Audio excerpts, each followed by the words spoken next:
बताइए किस किस टाइप से आप प्रिडिक्ट कर सकते हैं? सबसे पहली चीज़, किसी भी व्यक्ति को जानने का सबसे बड़ा तरीका होता है उसकी अपनी बॉडी, उसका शरीर। आप उसके शरीर के किसी भी भाग से उसकी प्रिडिक्शंस कर सकते हैं, जैसे कि मस्तिष्क की रेखाएं पढ़ के, जैसे कि आप उसके चेहरे की बनावट से, बॉडी कटकाया से, आप उसके हाथों की लकीरों से। अब कई लोग कहते हैं कि किसी के हाथ ही नहीं है तो आप क्या देखेंगे? पैरों की लकीरों से बहुत अच्छी से प्रिडिक्शंस होती हैं।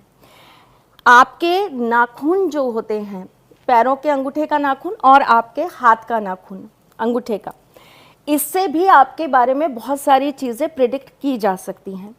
एक होता है सामुद्रिक शास्त्र, आप लोगों ने सुना होगा। सामुद्रिक शास्त्र में हम आपकी बॉडी के एक एक पार्ट से बता सकते हैं कि आपका व्यवहार कैसा होगा, आपका स्वभाव कैसा होगा, आपका जीवन कैसा रहेगा, आपको कब सक्सेस मिलेगी, आप कब तक अपनी लाइफ में स्ट्रगल करेंगे, आपको मीठा पसंद है, आपको कड़वा पसंद है, आपको तीखा पसंद है, आपको किन किन रोगों को अपने लाइफ में झेलना पड़ेगा, या आपकी लाइफ में किस किस रोग का बहुत ज़्यादा आपको प्रॉब्लम रहने वाला है। बहुत सारी अनगिनत चीज़ें हम सामुद्रिक शास्त्र से आपके बारे में बता सकते हैं। हस्तरेखा इसके अंदर बहुत बड़ी चीज़ है।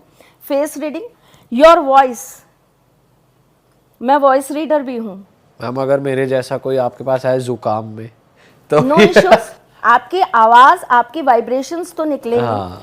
उससे भी बहुत कुछ प्रेडिक्ट होता है। फिर आपके पास सबसे बड़ी चीज़ होती है एस्ट्रोलॉजी, जो आपकी कुंडली होती है, जो आपके जन्म के समय बनाई जाती है। वैसे ये पद्धति गलत है, जो जन्म के वक्त कुंडली बनती है।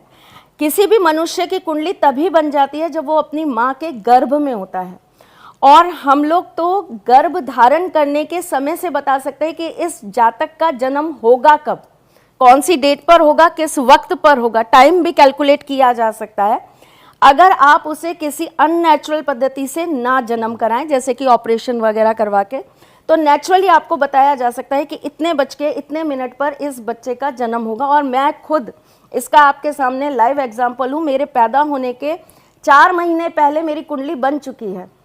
अच्छा जी, पर मैम इस चीज के लिए देखना तो पड़ता हो कुछ कि कैलकुलेशन है। अच्छा, बिल्कुल कैलकुलेशन तो है। पेरेंट्स की कुंडली से कैलकुलेट होता है कि बच्चा कब जन्म धारण करने की उस समय की उससे कैलकुलेट होता है। और दूसरा होता है माँ और पिता दोनों की कुंडलियों को, दोनों को जोड़कर कैलकुलेट की जाती हैं चीजें। उससे पता चलता है कि ये जातक अब कब जन्म लेगा। तो आप एग्जैक्ट नेचुरल डेट बता दो कि नेचुरल डेट बता सकते हैं हम, बिल्कुल एक्यूरेट टाइम के साथ। वाह, सेकंड्स भी आगे पीछे नहीं होंगे। अच्छा जी, बिल्कुल। ये तो नई चीज पता चली है मैम आपके थ्रू में। ये बहुत कम लोगों को विद्या आती है, जिसमें से मैं बहुत खुशनसीब हूँ कि मेरे दादाजी को आती थी, तो सौभाग्य से हमने भी सीख लिया। एक इसके अंदर सबसे बड़ी चीज़ होती है आपके पास, आप केपी सिस्टम, जैसे आपके पास कुंडलियां हैं तो कुंडलियों में भी बहुत सारी आगे चीज़ें हैं, जैसे कि लग्न कुंडली हो गई, केपी सिस्टम हो गया, प्रश्न कुंडली हो गई, होरा शास्त्र हो गई, एक जमाकोल करके पद्धति है, साउथ की है, उससे भी हम बहुत कुछ लोगों के बारे में बता सकते हैं। फिर हमारी, जैसे मैंने कहा, हमारी बॉडी अपने आप में हमारी अपनी कुंडली है।